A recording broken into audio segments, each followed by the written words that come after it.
యాదగిరిగుట్ట లక్ష్మీ నరసింహస్వామి పుణ్యక్షేత్రం వేదికగా రేగిన సరికొత్త ఆధ్యాత్మిక అధికారిక హడావడి ఇప్పుడు రాష్ట్ర వ్యాప్తంగా హాట్ టాపిక్ గా మారింది. ముఖ్యమంత్రి రేవంత్ రెడ్డి తన మంత్రివర్గ సహచరులతో కలిసి యాదగిరిగుట్ట క్షేత్రానికి విచ్చేశారు. సీఎం వెంట రాష్ట్ర అగ్ర మంత్రులు, ప్రజాప్రతినిధులు పెద్ద ఎత్తున తరలి రావడంతో కొండపై వీఐపీ సందడి నెలకొంది. యాదగిరిగుట్ట కొండపైకి చేరుకున్న ముఖ్యమంత్రి రేవంత్ రెడ్డికి ఆలయ ఈబో, అర్చక శ్రేణులు వేద మంత్రోచ్చారణల నడుమ పూర్ణ కొమ్మంతో అత్యంత ఘనంగా స్వాగతం పలికాయి. అనంతరం స్వామివారి గర్భాలయంలో ముఖ్యమంత్రి ప్రత్యేక పూజలు నిర్వహించారు. స్వయంభూ నరసింహుడికి మొక్కులు చెల్లించుకుని రాష్ట్ర ప్రజలు ఆయురారోగ్యాలతో సుభిక్షంగా ఉండాలని ప్రార్థించారు. ముఖ్యమంత్రి పర్యటన సందర్భంగా ఆలయ ప్రాంగణమంతా కట్టుదిట్టమైన భద్రతా వలయంలోకి వెళ్లిపోయింది. ఈ పర్యటనలో ముఖ్యమంత్రి రేవంత్ రెడ్డి వెంట రాష్ట్ర రోడ్లు భవనాల శాఖ మంత్రి కోమటిరెడ్డి వెంకటరెడ్డి, అటవీ మరియు దేవాదాయ శాఖ మంత్రి కొండా సురేఖ, అలాగే ప్రభుత్వ విప్ అడ్లూరు లక్ష్మణ్ కూడా పాల్గొన్నారు.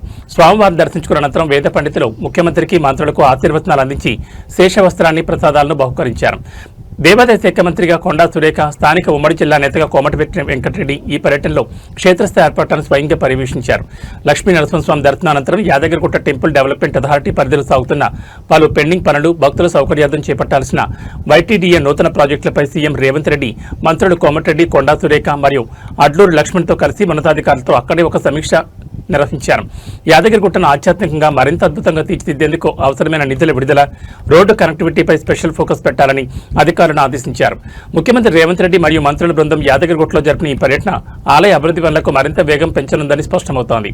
మరి ఈ పర్యటన ముగిసిన తర్వాత వైటీడీఏ నిధులపై ప్రభుత్వం ఎలాంటి అధికారిక జీవోలు విడుదల చేస్తుందో చూడాలి.